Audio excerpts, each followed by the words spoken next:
What's going on, everybody? I'm there, Chris Fallica. Jeff Schwartz is with me, as well as Jeff Sherman from the Superbook. Welcome to Fair Bets Podcast. Masters Week is here, as you can probably tell by the hat on the head. I've been to Augusta many times and covered the event, and it is everything that you would want it to be. It's an unbelievable event, and I was fortunate enough to do it. And now we're fortunate enough to talk about it and wager on it. And we've got one of the best golf handicappers and odds makers out there in Jeff Sherman from the Superbook, as I had mentioned. And I guess we'll just start right off the top with Scottie being such a short favorite. Is this when you're setting the market on this? Like, is it a combination of things? Whereas, okay, we have a ton of future liability at a bigger number than this, as well as we just don't want any more money. Is that, or is it basically on its form, like 4-1 or 450? Like, that's super short. So what's the rationale in posting a number that's short? Well, we're actually in good position on him right now, but if we had longer odds, it would add up more quickly. So he's number one in ticket count and number one in money wagered. And so it helps spread everything out. It also helps lengthen the odds on the other golfers, but the public knows what his metrics are. And tee to green, he's blowing everybody away. And he's in every tournament. And the thing we saw recently was he almost won 3 straight tournaments. And had he done that, you'd probably see him in the 7-2 range. But just doing that recently has everybody wanting to be involved with him. So you don't need to go too high, and they're willing to play him at 9-2. 5-1 would probably get bet pretty significantly right now.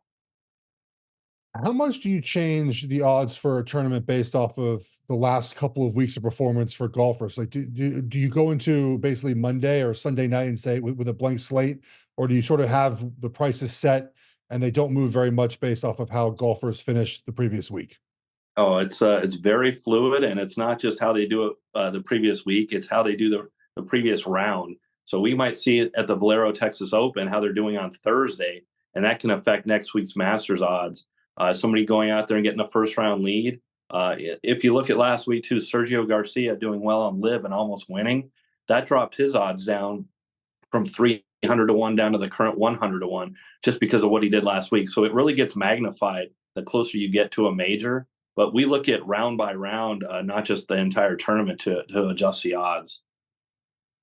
Jeff hit on recent tournaments, but we know the Masters is so historically based on the course. It's the same course. There's subtle changes every year, and just how a player performs there probably does factor in greatly. And we all know the whole Buzzy Zeller is 79. No debutant has won since then. You got two guys in Oberg and Wyndham Clark, who's a major champion. This is their Masters debut, and they are players that I think people think can contend. Like, do you inflate the price a little bit on those guys because of the fact that it's been so long since a debutant won, or does that really not come into play? It's more based on these two players are really good. We don't care about the historical factor and the fact that they've never played around in the Masters.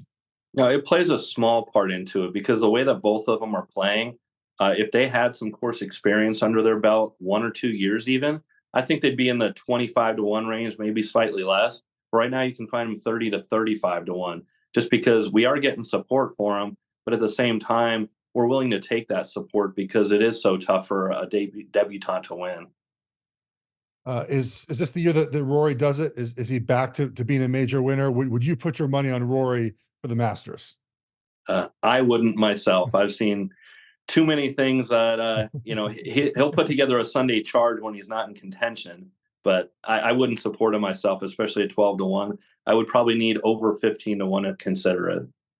Yeah, I'm with you, Jeff. If you look at the last 5 years, 2 missed cuts, and the other 3 times he did make the cut, he was outside the top 20. So he hasn't contended entering the weekend in a long, long time. And I remember when I was covering this event right after Rory had won the Open in 2014 at Liverpool, when he was now he just needs the Masters to complete the career Grand Slam. And I went back and looked, and the guys who went on to complete the career Grand Slam, none of them needed more than 3 tries to get that final major to complete the slam. So like history tells you that if you don't do it quickly, you're not going to do it. And there's a laundry list of guys with three that never did get that four. So I'm with you. I'm out on Rory, and I'm out on a guy like Victor Hovland, who's kind of scuffing right now. I know a lot of people are on him. And then in terms of winning the event,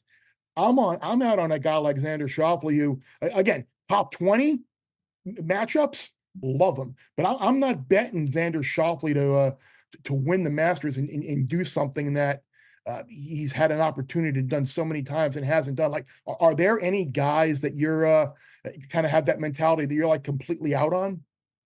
Well, I agree with you with Xander because I've been like that for a while, where it's hard for me to bet him to win, but all the other markets, top 5, 10, 20 matchups, that's where you need to zero in on. And you just see it. And it was the same thing with Patrick Cantlay. Now he's faded out to 40-1, but he was very similar. And, I always used Cantlay and Xander in matchups together because they were very similar to me. So that's not nice.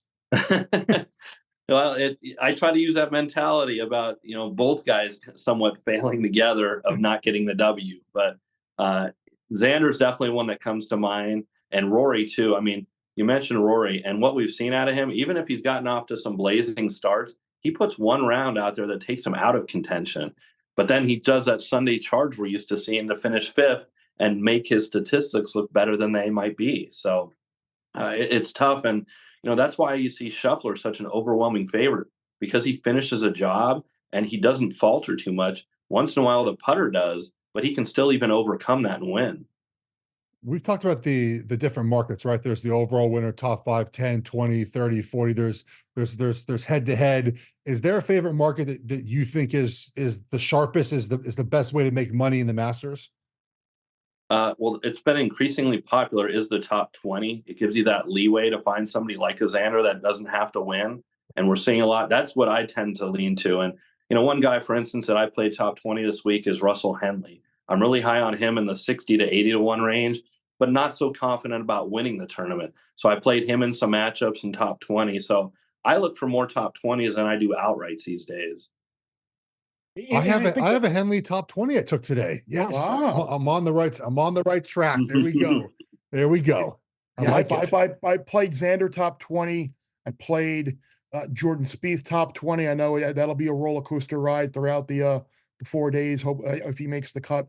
And I played two guys. I played Will Zalatoris top 20. I played Cam Smith top 20. I know Cam had to withdraw in Miami last week because of the food poisoning, but the prices drifted up. It reflected that. And he's played well at Augusta. Didn't necessarily play well there last year, but he's done well enough there. And of course, Zalatoris had to withdraw because of his back injury last year. But 2 times he played there, he's got a runner-up in his 6th. And yes, his putting has not been great the last couple of tournaments, but he played really, really well over a 3-tournament stretch where he nearly won out west, and then played well. I think it was at Bay Hill as well. So he's a guy I think a lot of people would love to win their first major this week. Is there someone from the group of players that has not won a major? I think we just kind of crossed Xander Schauffele and Patrick Cantlay off that list.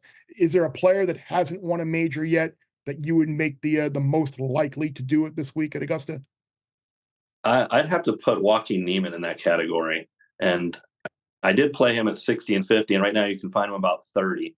But he's played so well on Live, winning a few times there, winning a DP Tour to help vault him into the Masters and get him his ticket punched there, the invite. He's just playing well enough and with enough confidence that I think he can break through, and I expect him to be in the mix. And he's shown that he can finish, so I'm hopeful that he can be the one this week. I got to ask you the Tiger Woods question. I love your tweet. It's like the top odds 9-1, 10-1, 30-1, 40-1, and then the very bottom, Tiger Woods 150-1. I think that was your initial number there. Do you play him at all to make a cut, to not make a cut? I wouldn't put any money on him to win at all. What's your outlook for Tiger? No, I don't usually get involved with him because he's got the one competitive round under his belt this season. I don't think that's enough to have confidence in. And every time he tees it up right now, we see sharp play against him. We've seen it again this week where we open the cut no minus 135, yes plus 115. We're out to no minus 150. His first round at 74.5, we've seen overplay on that. One of the matchups I did play was Phil Mickelson -120 against Tiger. I haven't seen enough out of him, and he didn't have any recent prep coming up to this as far as competitiveness goes. Playing in a tournament, even if he missed the cut, but at least getting a couple rounds under his belt. So just the one round at Riviera, it's not enough to go on, and I can respect the anti-Tiger sentiment out there. Did you set a number on the cut, like +3, +4, anything like that? Did you set one? Yeah, 147.5, 3.5 over. Yeah, it's right there. Like there's a part of me that like says he's played there enough that he can go out there and go 73, 74 and make it pretty much on the number. But then you hear and you see about just how he's still struggling to walk, and people who have not been to Augusta and have not seen the course and walked the course, until you are there and do it, I don't think you can appreciate how hilly and steep and how difficult of a walk it is. So I'm with you. Like I would love to see him make the cut, but I think it's going to be difficult. A couple more to before we get you out of here. The weather is always a factor in betting. At least I always like to try and figure out which wave of golfer is going to get the better end of the weather. And it looks like potentially the guys who go out a little bit later on Thursday and a little bit earlier on Friday might get a little bit better of the weather, because it looks like early Thursday it's supposed to be some very heavy rain, and maybe that winds up meaning that they just push the tee times back and you just wind up playing more golf in a shorter period of time. Does the weather forecast, does that affect anything in terms of your outright market, like in manipulating that and trying to figure out what a better price? Does that move the needle in terms of round score or anything you do? It does in the head-to-head matchup markets for the tournament. Now, from what we've seen, it looks like they can have thunderstorms in the morning on Thursday, which could push play back. And I actually think that the early late might have an advantage, because the guys that are going out early might get pushed back, and the round will be in the afternoon Thursday, and they can complete it. And then Friday, the late golfers might have to play all those holes and play more than 18 on Friday. And Tiger actually has a late tee time. So he might have to play in his first and second round on Friday more than 18 holes, which will hurt his chances actually of making the cut to me. So we definitely look at things like that, price it in. And if you can find the difference in tee times with two golfers, we do adjust prices on that.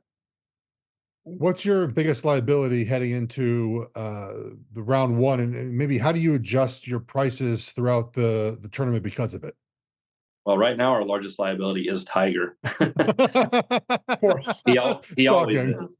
Shocking. but from realistic contenders, it's been Xander and Matsuyama. So we're a little bit shorter than the market on those two golfers to try to write money elsewhere. But like you mentioned, through the adjusted odds and through the in-play odds, it gives us the opportunity to bump other golfers up and kind of reduce that liability. But we're trying to increase other golfers right now. I just went 50-1 on Justin Thomas. Not used to seeing someone like him at those prices, but we're just trying to spread it out and reduce the liability that we have out there. And I know we won't be able to overcome the liability on Tiger. That's always there, and it's always going to be there. Rumor has it that you're on JT's bag this week, Jeff. Yeah, I am. He needs the help. Both of you. Both of you. I'd walk the course, if someone was paying me to do so. It's a great walk. It's a great walk, and if you get an opportunity even just to get there once for a practice round, it's certainly worth doing. So Jeff Sherman, follow him on Twitter at Golf Odds. One of the best there is out there in terms of setting the markets. He's a scouser like I am, and we're a little down after giving away a couple of points at Old Trafford this past weekend. But as I said to our fellow friend Mr. Murray, if Arsenal can go to Wolves and get all 3 points, if they can go to Spurs and get all 3 points, they can go to United and get all 3 points, and then beat Chelsea at home, I guess they deserve it, right? Yeah, the first thing I'm sweating out is the Arsenal Bayern game right now. So. Yeah, I was going to say that Arsenal started out quickly, and Bayern actually came back and took a It was funny. I was joking with someone the other day. I said, with how poor Bayern's doing in the Arsenal in the Bundesliga, watch them why them winning the Champions League this year with like the worst team they had and a coach that they hate. So the beauty of sports, right? Yeah, definitely. All right, Jeff. On that, we're going to let you go, Mr. Schwartz. You stay with me for our friends in the gambling group chat. Jeff, have a great week. All right, thanks, guys. Appreciate Jeff Sherman for joining us and from the Superbook and offering all of his picks and information and knowledge and who's being played, who's being favored, and all the different things that went into him setting the market out there at the Superbook. Now, of course, the gambling group chat time comes. Jeff and I are joined by Sammy P and Will Hill. So we heard all of our Masters stuff earlier in the show. Sammy and Will, you guys have any Masters thoughts? I guess Sammy, we'll start with you because you win the best dressed award of the day. Well, only because I'm at work and have to go back to work. It's done. I do have to return the suit too, Bear, after this. In case you're wondering. It's like the junior prom in high school. You have like the $85 tux rental that needs to be returned by 11 a.m. the next morning. Yes, it's exactly like that. Yes. My favorite bet for Masters is Chris Kirk to be top 20 in the tournament. Look, I don't play a lot of future stuff. Those are mostly dart throws in terms of just winning the tournament outright. How many times have we picked a guy to win? He finishes second or fourth or ninth. So I want to take the range and go top 20. You can find him 7-2, top 20. I have a nice position there. And then if you go up a little bit, top 10, you can find him 10-1. I like him at this course. He's battled his demons over the years, but he's always been in the conversation at Augusta. I think that's a very good bet. And this is going to be a little bit square. But if you want to get creative here with Scottie Scheffler, he's minus $2 to be top 10. Do you want to pick the Celtics to win the NBA title? Do you want to pick a team like the Avalanche to win the Stanley Cup? Like a Scheffler top 10 Avalanche Stanley Cup is 11-1. Yeah. I don't think that's the worst. I don't think it's the worst idea in the world because Scheffler's probably going to be in the mix to be top 10. And then I pulled up just for clarification, a Scheffler top 10 and a Celtics NBA title is plus 340. You could do a lot of things down the road if Scheffler finishes top 10. So you're probably looking at, if you were looking at the Nuggets as well with Scheffler and the Nuggets, if you're looking Nuggets, Celtics Scheffler at plus 340, you're probably going to be getting around 6-1 then probably on Nuggets Scheffler now. 11-2. I just popped it in. Nuggets and Scheffler top 10 is 545. So round it up to 11-2. For creativity. It's so funny that you mentioned that because last night I sat around on the couch when the game was finishing up, and then even after the game, punching in a bunch of cross-board parlays with some Masters players and some NBA title and Stanley Cup. So I love doing those things. I've hit a couple of really, really nice ones. I've come very close to hitting a couple more nice ones. So hopefully, I'll put it to you this way: if I can get one of my Masters guys home this week, I'm live to a pretty good amount to Iga for Swiatek to win the French, and then the either Liverpool or City to win the Prem. And then either the Celtics, the Nuggets, or the Clippers win the NBA title. So let's hope. Let's hope the Clippers. Wow, the Clippers, Bear. That's a bold choice there, buddy. No, this was early. This was before they kind of went on their run. I got the Clippers. Yeah, it is. It doesn't matter what run they're on. They're not playing well now, for sure. But they got a bunch of winners on that team, though, Bear. You know? I mean, okay. Hey, at least Kawhi's won. Yeah, no one else has. But anyway, I kind of hijacked the train of thought there. So, Will, before I go take it too far off the rails, I liked Sammy's thought about trying to get the best possible value you can get on Scheffler, where he doesn't necessarily have to win. Do you have any Masters plays in pocket or anything that you liked? Well, I really liked Sammy's bet, and I really like how he's dressed too. I'm sure the dead guy he stole that sport card off doesn't mind somewhere in a funeral home. But look, no, I think with the Masters, it's important course history, guys that have played there before. I think Fuzzy Zeller is the only guy to win there his first time. So you want somebody who's played there, experienced, played well there. Finau has 3 top 10 finishes. Tony Finau, 40-1, not a bad number. I actually took a shot. I don't think it's going to win, but sometimes you just bet numbers and you hope for the best. Sergio Garcia, 175-1 at Circa. You're looking at recent form. He almost won last week on Live, lost in a playoff. He's won at the Masters before, won there in 2017. Again, do I think this is like some bet I expect to win? No, but at 175-1, you don't have to put very much on it to at least, get some entertainment. And maybe he's around the leaderboard Saturday, Sunday, and you can wiggle around and play somebody else and lock in a profit. So that's one I thought was at least interesting, Bear. That's interesting because he actually is involved in one of the props that one of the matchups that I like. He's only minus 120 against Tom Kim.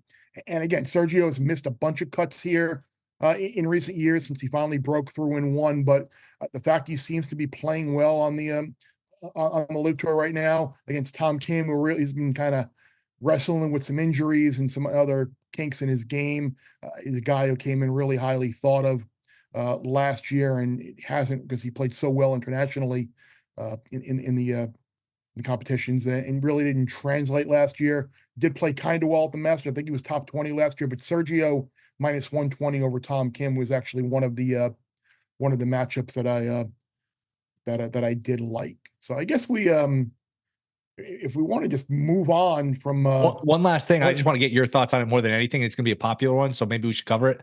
Tiger to make the cut, missed the cut, right around even money.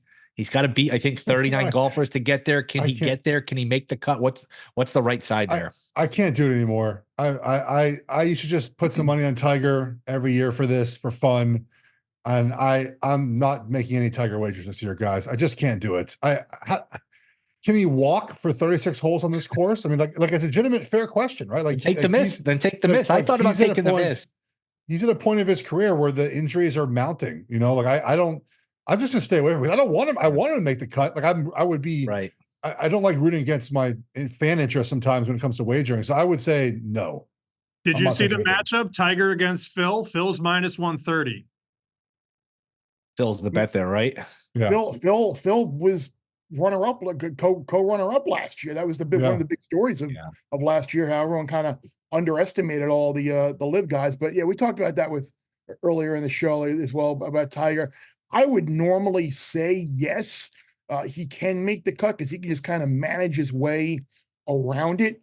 But just knowing that course, because you really only have to beat, like there are about 25 people who are in this field, 20 people who are in the field that have no shot of making the cut, whether they're past champions or the amateurs coming in internationally. So you really only have to beat about 15, 20 guys to make the cut. But just the fact that he openly admits that he's struggling to walk, I don't know. It's a stay. If I had to bet it, I would say yes, but it's a stay away. It's one of those things where you don't have to bet everything that they throw up there. But if you said go bet it, you have to bet it. I would say that yes, he does manage to work 73, 73 and make the cut right around the number.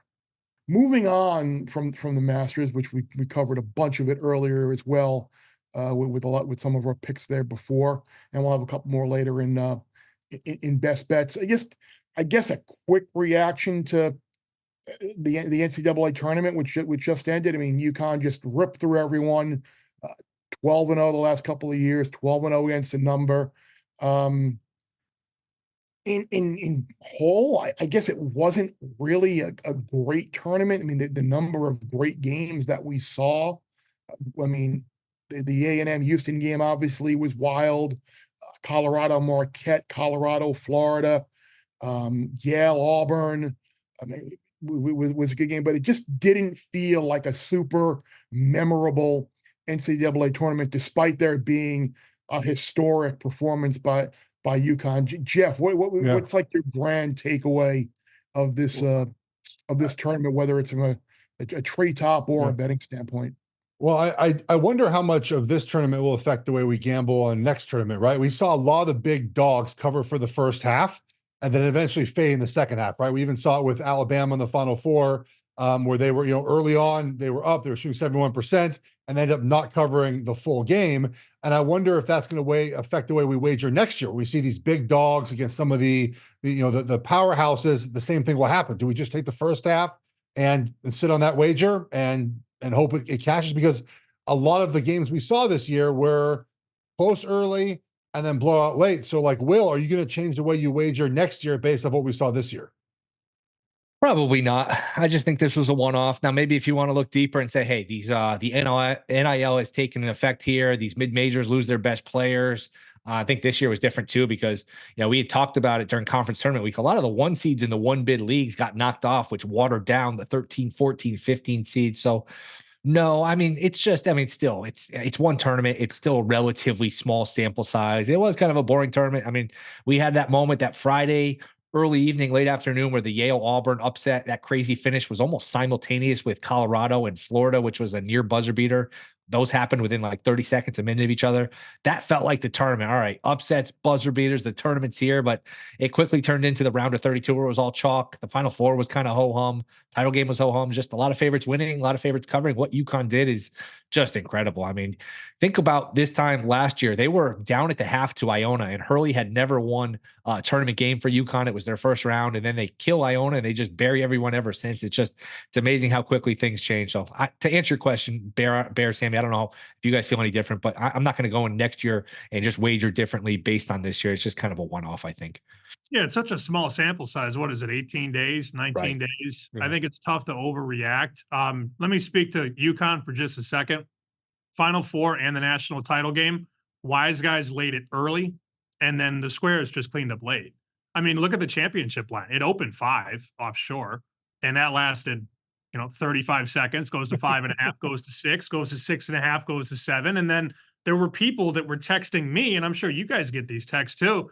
Hey, UConn's a layup -7, right? Question mark. And you're like, everything fundamentally about that is bad habit.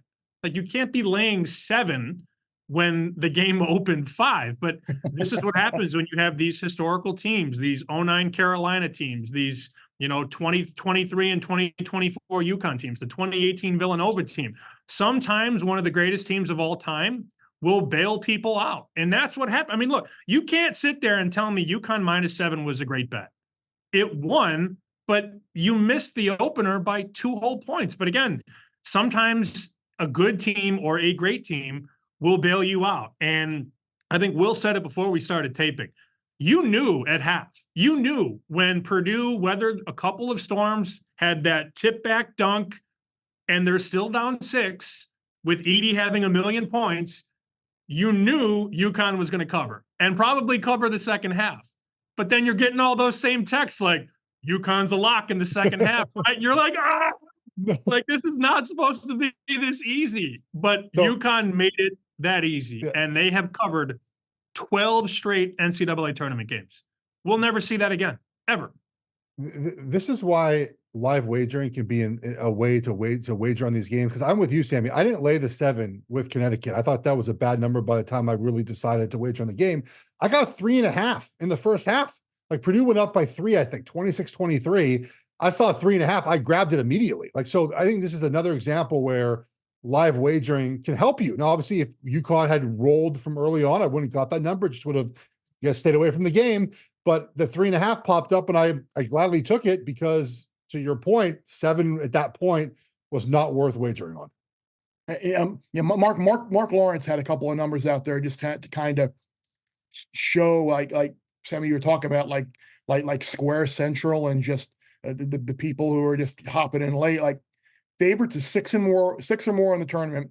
We're 31-6 straight up and 25-12 against the number. That's 68%, 67-68% against the number. Favorites is 6 or more points. It's and only 6 outright losers. Number 1 seeds that didn't play another number 1 seed, 14-2 straight up, 13-3 against the number. You just couldn't make these numbers big enough, and the betting public.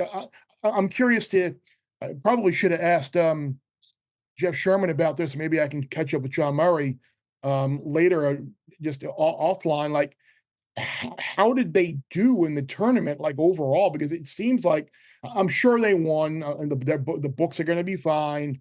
But it seems like this is probably not one of their better tournaments mean, they got away with a lot of future liability for sure, but it seems like on a game-to-game basis, they probably didn't fare as well as they probably would have hoped. Well, you have to remember when we get to March Madness, there's a lot of foot traffic in Vegas, and a lot of those guys go in there with money to parlay favorites together. So it's hard to get an exact number when you blanket the whole country, when we start weaving in DraftKings and FanDuel and all that. But there are guys going into Vegas, like I want to say, was this the Sweet 16 when 14 or 15 of the teams all won outright? Yeah. And I think it was on that Saturday. We talked about this on the show. One of the guys that I talked to was like, yeah, this is easy. I just parlayed 7 favorites together and they all won. Now, it's not to say everybody does that, but it's a weird calculation because you get sharp guys come in and bet 5 dimes on a dog plus 10, but then you get all these money line parlays that roll up with the favorite, so it's very interesting calculus in the tournament because you have so many games throughout the course of a day. And you might go into a day needing the dog, but then the liabilities from the parlays build up. And if all 6 or 7 favorites win in a day, you may have in the morning been like, all right, we need the dog or the favorite, but now we need the dog because we need the team to lose. So it's an interesting calculation, and it all depends on who's taking what bets at what shops. Well, the biggest upset of the tournament, at least in the first round, was Oakland knocking off Kentucky in one of the 3-4 games. And Kentucky now at 2 of the last 3 years, been knocked out by a 14 and a 15 seed. And now John Calipari is moving on to Arkansas, which was kind of a little bit of a shock. I think it's probably best for both sides. I think the toxic, it was a very tight, I can't talk today, but it was very toxic atmosphere, I think, between Kentucky, the fan base, and Coach Cal after that loss. It may have kind of run its course there. He won a national title there, but lately it has not gone, for all the players that he's put in the pros, that it has not translated to NCAA postseason success. So now he's going to go to Arkansas, and they're going to be very excited. And he's going to have a ton of NIL money there to bring in whoever the heck he wants, and maybe it will work at Arkansas. Certainly he'll have a little bit of a leash, but now you're left kind of standing Kentucky, where I think they're probably kind of happy that now they're not on the hook for the 30 mil or whatever it is that they owe him. If you look at kind of who's next for Kentucky and you look at the candidates, you can scratch Dan Hurley off. Dan Hurley's not going to Kentucky. It's not happening. That's a terrible bet. But would Billy Donovan leave the Bulls to go back to college in the NIL world? Who knows? Mark Pope is a really highly thought of at BYU, plays a fun brand of basketball. I think he's someone who probably would get a call. And then Rick Pitino and his son, I think, could probably cross both those names off the list. So by the process of elimination, does that make Scott Drew the favorite? A good bet in your mind, Will?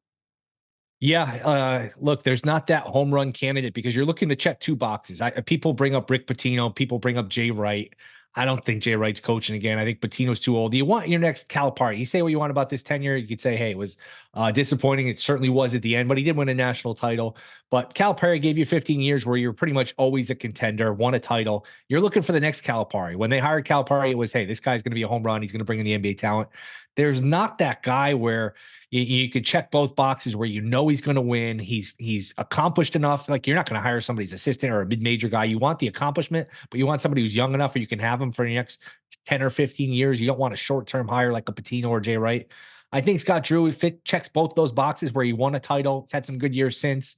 He's young enough. Again, is it this like slam dunk? Oh my God, we got Scott Drew. Let's start planning parades. No, but I do think it's the best balance of young enough, accomplished enough. I mean, when you break it to cut right to it, there's not that great, like, hey, this is a home run. There's not, I don't know. I mean, people would have said Dusty May this time a year ago. He obviously had a disappointing year and he went to, he moved on and took another job. So I would go by Drew. I don't want to say by default because that's a little, it diminishes what he's accomplished. But I don't know, Sammy, do you have a better idea? Like, if I put you in charge of hiring this coach for Kentucky, like, who would be your first call?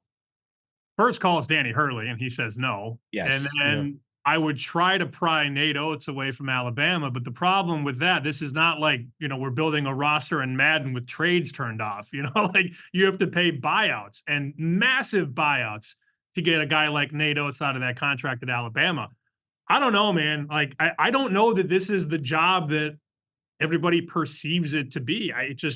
When was the last time Kentucky won a national championship? 2012. So it's been, 12 years. And that year was sort of an anomaly because he had Anthony Davis, the pterodactyl, literally guarding the entire paint in one fell swoop. I mean, that was a very good young team, but like that model doesn't really work anymore. And, after Oakland beat Kentucky, I think Jay Wright was very strong on it, whether it was CBS or True TV or TNT or whatever. He said this model doesn't work anymore in NIL because these young players, while they might have higher ceilings in the pros, they're just not ready to win these games against 21, 22, and 23-year-old men in the tournament. And I think there's a lot of truth to that. I would go for Oates. I would probably pay it. I mean, I don't have the money, so I guess I don't really know that I can speak from that. But I did see this, Bear. This is funny. Matt Jones, Kentucky Sports Radio, he tweeted out the odds for next year. And he said, Kentucky is the 9th favorite without a coach or a roster. And as somebody who just went down the Kentucky plunge, I advise you, do not bet them at 25 to 1 or 20 to 1 at one book to win the whole thing. And how is Duke the favorite? Like I don't. It's just shot in the dark. It's just they're just throwing darts, Bear. That's all it is. I mean, but does that create some opportunity? Like, again, I would not want to be betting into this market right now because you have no idea who's going to be playing where. It does create an opportunity if you have a little bit of like lunch money and you want to throw a dart on some of these longer shots. Like maybe now is a time where the prices are out of whack, because I'm certainly not betting Duke at 9, 10 to 1, Kansas at 12 to 1 or whatever. Like there certainly are other possibilities out there. So yeah, we'll see what happens. I don't know about Scott. I kind of agree with you, Sammy. Like I don't know if they're going to get the kind of coach that they expect to get. Like would Scott Drew check that box? I don't know. Like Scott Drew kind of feels like central casting for Waco and Baylor and that community and everything around. Like it kind of feels like he's made for that Baylor job. And would it work at Kentucky? I don't know. So, well, here's the thing, guys, right? Like Kentucky has to decide what they want their program to be, right? I'm glad Sammy mentioned the thing Jay Wright said, right, about the older players sort of becoming your championship roster. Does Kentucky want to be a school that goes the one and done route, which clearly recently has not translated to a lot of success around the country and winning championships? Or do they want a coach that can bring in, again, some 5 stars, but maybe not all 5 stars, and can grow these players into staying, or even using the portal, again, becoming as older players and have a roster that's different than what Calipari had, but a roster that's more conducive now to winning? So the program has to decide what they want, right, in the coach and in the program to build championships. Because if they hire a coach who's just going to recruit the 5 stars, that's good. Talent is important. I'm not saying it's not important, but then how do you get those guys to stay? And how do you get them to all play for 3 or 4 years together to end up winning a championship? Two more quick points, Bear. Go. Nobody in the Commonwealth has a better job than Mark Stoops, who goes 7-6 every year. Correct. No pressure. I mean, 4 and he almost left. 73-65 in 11 years, and he is as safe as can be in Lexington. As for next year, UConn was 20 to 1 after the tournament last year. Gonzaga brings back 4 starters, and you can find them 30 to 1. EK is back. Ben Gregg is back. The backcourt with Nemhart and Hickman is back. Mark Few is going to bring in good recruits and probably a transfer or 2. I don't think Gonzaga at 30 to 1 is the worst bet right now in the middle of April. We'll take that under advisement. Yeah. It's funny because I was actually kicking around would Mark Few be someone maybe that he's reached a point where it's okay, in this new era of college basketball, have I kind of maxed out what I can do with Gonzaga? He's gotten to the title game, but he's 61 years old too. It's not like he's not the 48-year-old young up and comer anymore now. Would he be willing to take a shot at age 61? In the back of my mind, I always wonder what if I had the resource, but I don't think that's a possibility. So moving on to pro basketball, which is something that we haven't talked about much on the Bear Bets pod in the gambling group chat, the NBA, but the playoffs are coming rapidly. They are upon us. Award season is upon us, and I'm not necessarily interested in who's going to win the title, because I think everyone basically Nuggets or Clippers. I think not Nuggets or Clippers. Nuggets or Celtics. Different seed, different conference. I think Nuggets Celtics is probably what everybody's kind of focusing on. But like these awards markets, they just seem like the sixth man of the year were with Malik Monk being out now. He's favored. Naz Reid's the second choice. Like it seems like there might be an opportunity there for Reid at plus money. Do you think, Will? Probably be the way I would go. I just think Monk is right on that edge of he missing just enough time where, like, I think this was his award to lose. He was going to win this award if he stayed healthy, but he got hurt like 10 games to go, or I don't know, that'll probably cost him enough votes where Reid is in the mix and Reid could steal this award. Now you go back and forth and like, all right, Reid started too many games. He's not eligible. This is a confusing award, sort of like comeback player of the year in NFL. This is one of those awards where there can be different interpretations among the voters. And we've seen voters in the last 24 hours not know who plays on certain teams that are going to the playoffs. So keep that in mind. But I would certainly agree with Reid at plus money. Wouldn't feel great about it because I never know what these guys are thinking, but I would certainly go with Reid. I know you're on the Wembanyama Defensive Player of the Year campaign. Yeah. Somebody, if they were running for office and they said, hey, I can get Wembanyama to be Defensive Player of the Year, you'd vote for him no matter what the rest of their politics were. So I'm kind of with you there. Dude, the price makes no sense. I agree. We get it. The Timberwolves are a great defensive team. They got Anderson and Reid and Conley and other guys around. Like as a team, they are the best defensive team. Yes, we get it. But it's not best defensive team. This was the same thing last year with the Celtics. But I don't even think they gave it to the best guy on the Celtics. But like if you look at Wembanyama, he's got 332 blocks and steals on the year and playing 29.6 minutes a game. Gobert's got 196 blocks and steals, playing 34 minutes a game. Man. Defensive rebounding percentage, Wembanyama, 27.5. Gobert, 25. Like, there are no individual numbers that support Gobert winning the award. The only thing, the two things support Gobert winning the award. The Timberwolves are a better team, and the idiot voter block out there, like the baseball writers in the Hall of Fame, like, oh, no one deserves to go in on the first ballot. Oh, he's a rookie. No one should be unanimous to the Hall of Fame.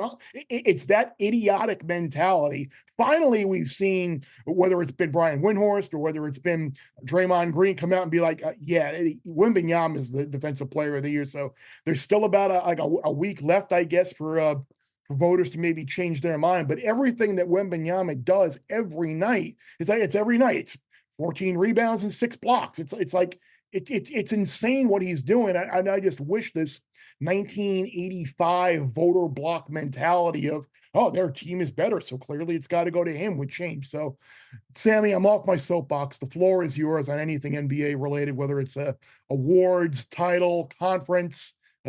Take your pick. I love the soapbox, for the record, and I've been seeing you, chirp, chirp, chirp, and I love it. I also love when you start making a case for something and we can all watch Jeff, like, looking up the bet, like, to make the bet. It's one of my favorite pastimes on the show. Like, one of us starts going, and you just see Jeff, like, like trying to. Oh, I was doing that exact thing. I'm looking. I know we all know what you were doing. But just to that point on Wembanyama, and I should have brought this up earlier with the Masters, especially when you get to these guys down the board, like Batia, who just won the Valero. Mm-hmm. Batia to win the Masters is anywhere from like 80 to 120 to 1. That's a huge range on the outright market. It's not as big in the award market, but if you're so inclined to bet Wembanyama right now to win Defensive Player of the Year, 8 to 1 at Caesars, 850 at MGM, 10 to 1 at DraftKings, 12 to 1 at FanDuel. It's the same freaking bet. Yet some of you, and you know who you are, you only have one account because, well, I don't need all these accounts. And if you're going to make that bet, you can't be betting 8 to 1 when there's a 12 to 1 in the market.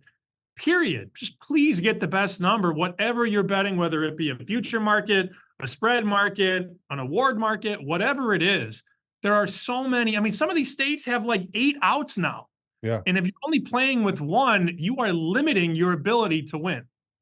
I was looking at Masters odds, and even for that, like top 10 odds, some books are plus 200, others are plus 140 for the same person. And like, you have to find the best of it. Even if you don't want to put a lot of money in your accounts, you need to have accounts for all of them because the odds change per account.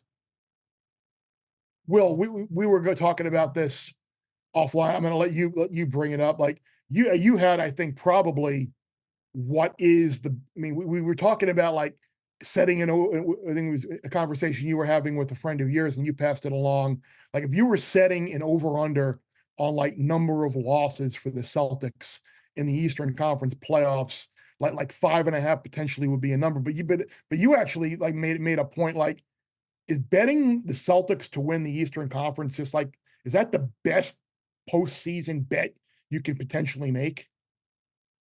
I don't see who knocks them off. I know it's like the NBA and we're coming off, it's usually a sport that's very chalky. We're coming off a year last year where the Heat, I mean, I think they got into all of our pockets, you and I especially, Bear, with series after series with the Bucks and then the Celtics. But I'm willing to do it again, or at least I just lay the chalk with the Celtics, because look at their neighborhood. The Bucks are a mess every night. They lose to teams that are, 14, 15 point underdogs, just ridiculous. Spreads where you look at that, oh, they'll beat the Raptors, oh, they'll beat the Grizzlies, and they lose to all of these teams. They're a complete tire fire, and I don't see that being fixed in the playoffs. The Knicks maybe could have given them a series if they were healthy, but Randall's hurt. Anunoby's in and out of the lineup. You might have a path here. Okay, maybe Embiid comes back and gives you a series, but when Embiid's healthy, they never beat Boston. You might have a path where it's like the Pacers in round one, the Magic in round two. The Magic could be the 2 or the 3 seed, and then whoever in the conference finals, I don't know, the Bucks, the Knicks, whoever scrapes by. I don't know that anyone takes them to a 7th or maybe even a 6th game. And, the 140, you're tying up money and it's not sexy. You're not going to blow up on Twitter because you gave out Celtics to win the Eastern Conference. It's not that, long shot that everyone wants to see, but I don't know. That feels like a pretty safe bet. Sammy, you're in that area. You tell me who keeps the Celtics out of the finals in June? The Celtics. That's right. it. The Celtics or the injury bug. I would say that would be it. I still don't like how many threes they shoot late in games, but I mean, you're basically pulling at straws to find a team that's actually superior to them in a 7-game series. There just isn't that team. And I know exactly what you're saying. You're not going to get your flowers for saying minus 140 on Boston, but if those guys stay healthy, man, if Tatum and Brown and Porzingis and Drew Holiday and Derek White are all healthy, that is maybe the most talented team in the league.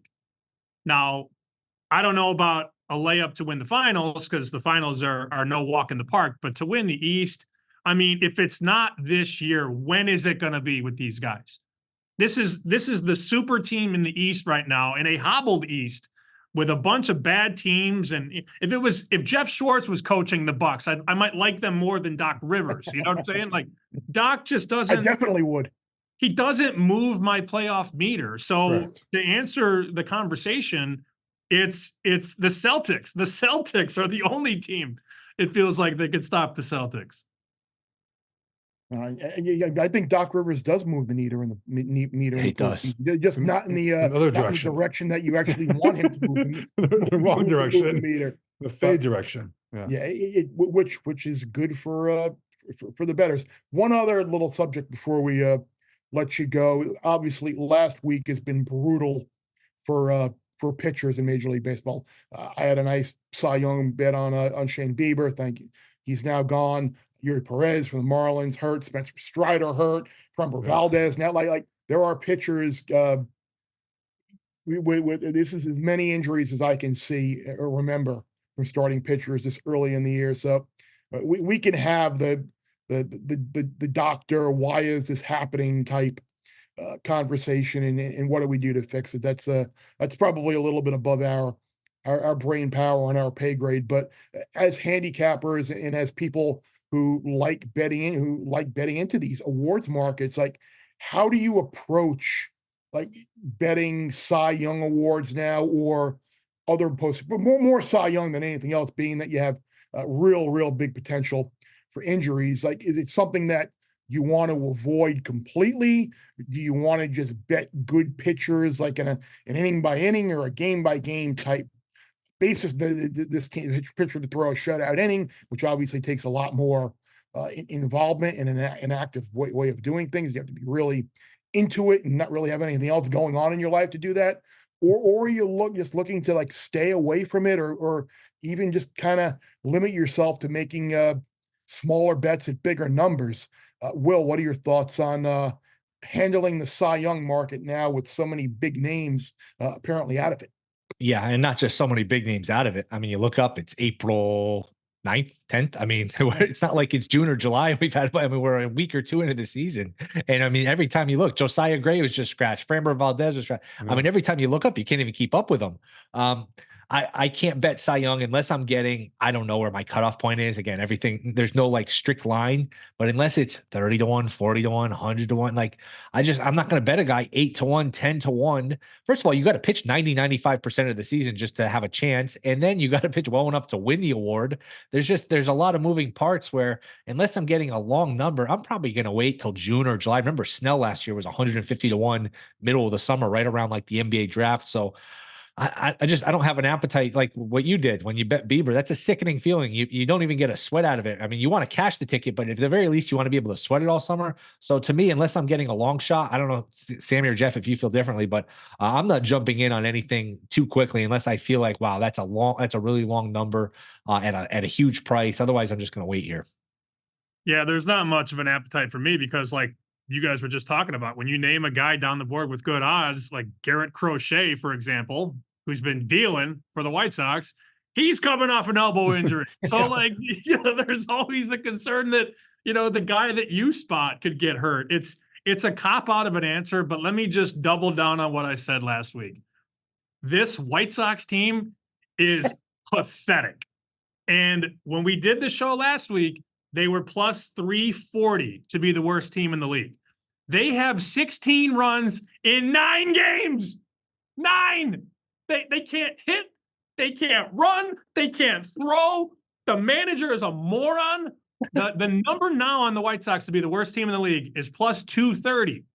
It has dropped $1 in 6 days.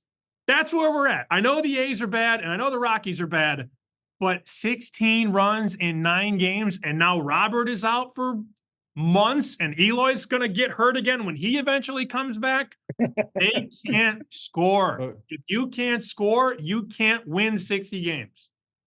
So the AAA affiliate for the White Sox is in Charlotte. Should I just avoid the games this year, Sammy? It's like, does it trickle down effect? Should I just avoid all baseball for White Sox top to bottom this year? I saw that like Charlotte has 40 runs in like 4 games or something like that. I don't have the exact numbers in front of me. Their minor league team in 4 games has 50 runs, and they have 16 in 9 games. That's how bad it is. Minor league games are awesome, by the way. I love going. Dude, our stadium in Charlotte, not to brag, is fantastic.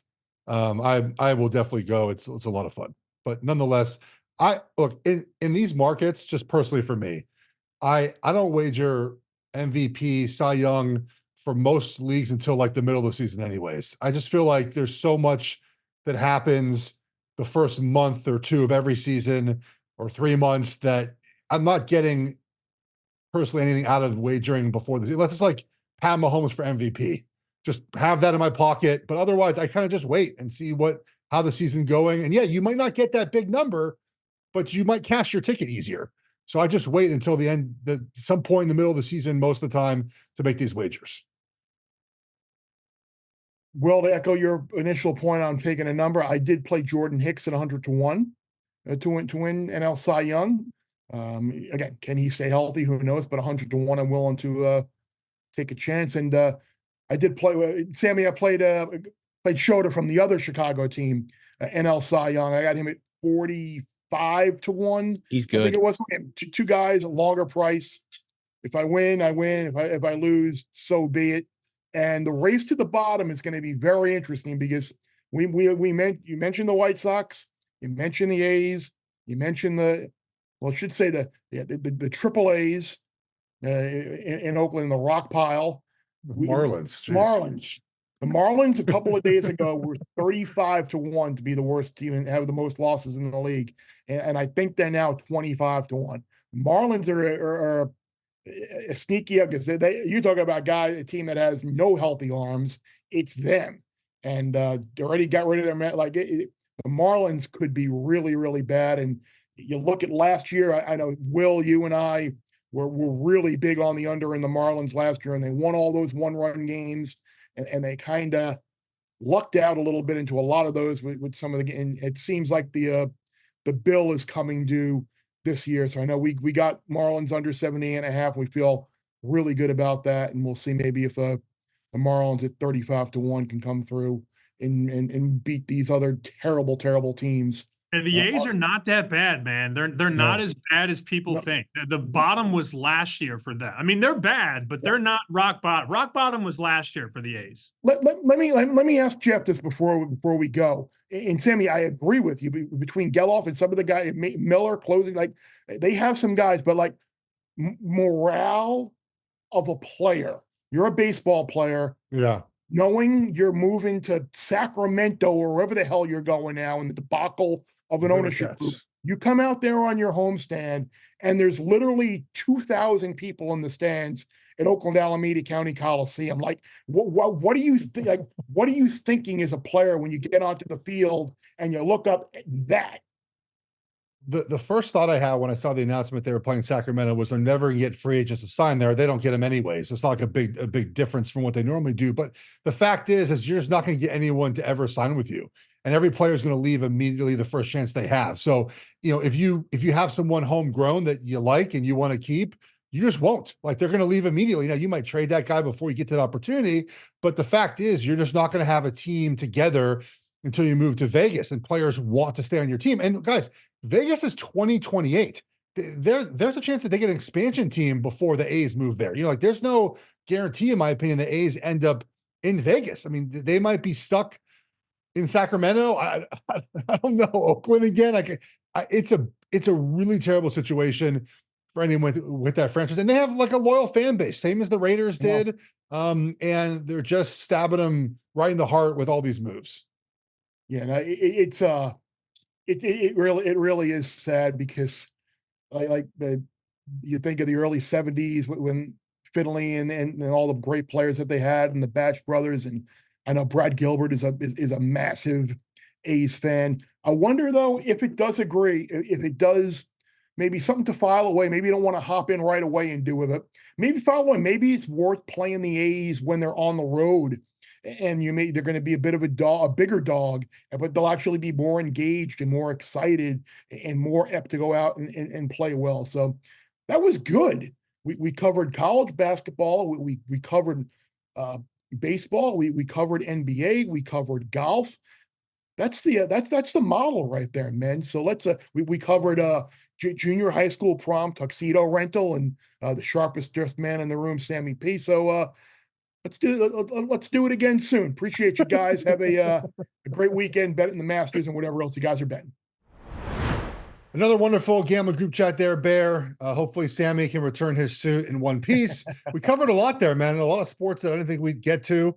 We covered them all, but we're here for our best bets, and our best bets will be related to the Masters. What is your best bet for the Masters tournament? Before I get to the best bet, just to piggyback a couple of things that I had in the arsenal for the gambling group chat and for the conversation with Jeff that I was unable to get to. We mentioned Justin Thomas and extending his odds out to 50-1. If you go back and look at JT, outside of the Fall Masters in 2020, he's only broken par once in the first round. So he's not a guy typically who gets off to a good start at Augusta. So you might want to take a look at that if you'd see a round score or a matchup for the first round. Max Homa is a guy that I would be looking to fade. He is someone people love, and he's great for the sport, and he's affable out there in social media. Yeah. But if you look at his 12 rounds at Augusta, 9 of the 12 are over par. So he's not a guy again that typically is played well there, and we'll see maybe one day he will. But until he does it, he's someone that I'm looking to fade.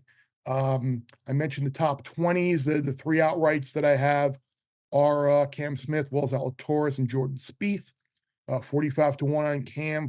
I have 55-1 on Zalatoris, and he's now 40. and 25-1 on Spieth. I mentioned the Sergio Tom Kim matchup, which I liked. For my best bet, I'm gonna look at Will Zalatoris. I'm gonna back him at plus 138 against Victor Hovland. And Hovland is someone who I think he's kind of searching for his game right now. Last year, his swing was impeccable, but he's kind of tinkering with things right now, change swing coaches, and he has not recaptured the form that he did last year when he was playing so well. I'm banking on Zalatoris getting the bad round out of his way in those last couple of tournaments, and I think we're going to see that Willie Z that we saw in February in that 3-tournament stretch where he was completely on fire. And I think coming back to Augusta a year after the back surgery and not being able to playing a practice round with Tiger Woods, I think he's going to be in a good mindset. So I think Willie Z plus 138 against Victor Hovland is certainly worth the play. A lot of pluses in the matchups that I saw. You can also get it was funny how Jeff was mentioning how he has Schauffele and Cantley matched up. I mean, there's actually a Willie Z Cantley head-to-head out there as well, and you can get Zalatoris plus 115 against Cantley as well. It's another one that you might want to take a look at. Sammy mocked me for trying to find wagers during the show, and I absolutely do that, Bear. When Jeff was talking earlier, I did try to find that Phil Mickelson Tiger Woods one. I couldn't find it. Maybe they'll post it later. Out there. I gotta find. It's out there. It's a good wager. I'm with them on where that again. Just Tiger. I'm a huge Tiger guy. And we all are. But I think trying to fade him in this spot, especially in that situation, could be a good one. The one guy we haven't talked about at all, and this is Brooks Koepka, top 10 finish plus 190, Bear. Plus 2,000, 20-1 that I saw earlier today to win it all. Is he the forgotten guy in this? I mean, he's got 5 majors, obviously. He's playing good golf right now, finished second last year in the Masters. We haven't talked about him at all this whole time. He's not my best bet, but I feel like he's kind of flying under the radar here as far as guys that we expect to win this. I think he is, because I almost wonder if there's been a little bit of a last year, like we totally forgot about all of the live guys. Yeah. And then he went out and played an unbelievable 54 holes before he wound up finishing runner-up, co-runner-up with Phil. And I think he changed his putting string to like a broomstick putter. But if I recall reading that, I don't watch the Live Tour, so I can't say I've seen it. But I do remember reading that he's kind of changed his putting. But he's someone who, I mean, he's very confident in himself. Yeah. He said like the previous couple of years he wasn't hurt. He wasn't healthy. He was hurt. Yeah. And because he was hurt, that's one of the reasons why he moved to the Live Tour, because it was a lighter schedule. He knew he was going to have exemptions to play in these majors, and he still went out and did it. And his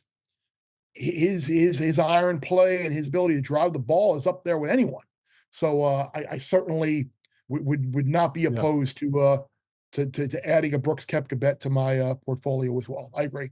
I feel like some of these documentaries that we see on athletes sometimes can be a lot of like smoke blowing and not much to gain from it, but full swing when it covered Koepka, like there's a lot to gain from, to your point about the mental part of the rehab and just getting healthy again. And we saw obviously I thought the Wyndham Clark stuff was good, just mentally. Again, it's where he's at as a golfer. Obviously, this was filmed last year, not into this year, but he continues to play good golf. My best bet will be Schauffele as a top 10 plus 140, 7 straight top 20 finishes in majors. He's the 3rd most birdies and eagles in Augusta the last 5 years. He's playing good golf now. As we mentioned earlier, Bear, not to win the tournament though, right? I see the top 10 finish. I did not wager on him to win the tournament, but plus 140, the finish top 10. He's playing good golf. And he's played well at Augusta. An important part of wagering in this tournament is find those guys that play well there, that have played well there. So I'll take him here to finish in the top 10. I like that play. It's funny. You could even, if you want to be like a total sadistic, you could go like Xander, like 36-hole leader on Friday when they post those odds, or like first round leader like they do now. Like my buddy we were texting last night and he's like, I'm playing Xander first round leader and then Xander top 20, like just like total, like knowing what was coming. Yeah. So you can get creative with a lot of these things. And you had to mention Wyndham Clark and just having him at 53-1 a couple of weeks ago. When he missed that putt on 18, it was just brutal. So that was He's my that was a Oregon tough Duck. fight to get over when Scottie came back and won the Players. I had Clark at 53-1, and again, Scheffler, he went out and played great. Yeah. So nothing you can do about it. But you're right. Those Netflix, the not only the full swing one, but the break point one, the tennis one was really good as well. So you're in the mood for like a Netflix binge. Those are certainly Yeah. they offer you a look, and sometimes it's good to see as like a bettor and a handicapper. Like you get so wound up and aggravated. Player is up 2 breaks in a set and wind up losing the set and losing the match, or and you learn about the things that might have been on in their life off the court that kind of creep into their mind. And the same thing with golf too. Injuries that happen and things that might be going on in the midst of the round that you're not aware of. And it kind of grounds you a little bit and brings it back down to earth and makes you realize, we're betting money on these people, but it should not be a reason to have angst towards anyone. We should certainly just kind of appreciate what they do and understand that they're humans just like you and I. And in these sports documentary, these series about sort of the individual players, right? Unlike the NFL, when it's the hard knocks, it's the whole team, you get more insight. Like the players are talking about themselves and you're getting behind the scenes about the way they play, where the other sports is just a sort of a propaganda for the team, right, Bear? These, when you talk about individual, tennis players, golf players, even F1 to an extent, you got more about the mental part of the kind of the game planning and how these players go into preparing. So I like them. I watch them all, man. I watch all the football ones too, by the way. I am a sucker for any sort of sports doc, sports mini series. I love them all, man. Yeah, no, they are, and you learn so much as well. And for those of us who love the game, we never played it, you get an opportunity to really see what's going on. So. Well, we went into a lot there. I did not expect the Netflix doc to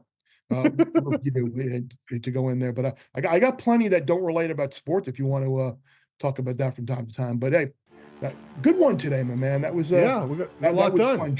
Jeff was great. Our first odds maker on the show to kind of Sammy's hard. Sammy can set our numbers, but in terms of guy out one of the established books, it was great to have Jeff on to kind of go through the motions. In the group chat, we covered a ton, and hopefully we got a bunch of winners and a bunch of good information out there. We'll be back soon. We're gonna have a little NFL draft stuff to talk about potentially. We've got the Kentucky Derby to talk about. We'll have a little UFL chatter later in the week as well before the games this weekend. So appreciate Jeff Sherman. Appreciate you, Jeff Schwartz, as well. I appreciate it. Appreciate Sammy P. I appreciate Will, and I appreciate everyone out there who downloads our pod wherever they get it, whether it's on Apple, Spotify, wherever you might do it. You subscribe to the Bear Bets YouTube channel so you can see my nice Masters hat, Jeff's nice golf shirt, and appreciate all the interaction that we get on Twitter. So for everyone involved, I'm Bear, and always remember, the less you bet, the more you lose when you win.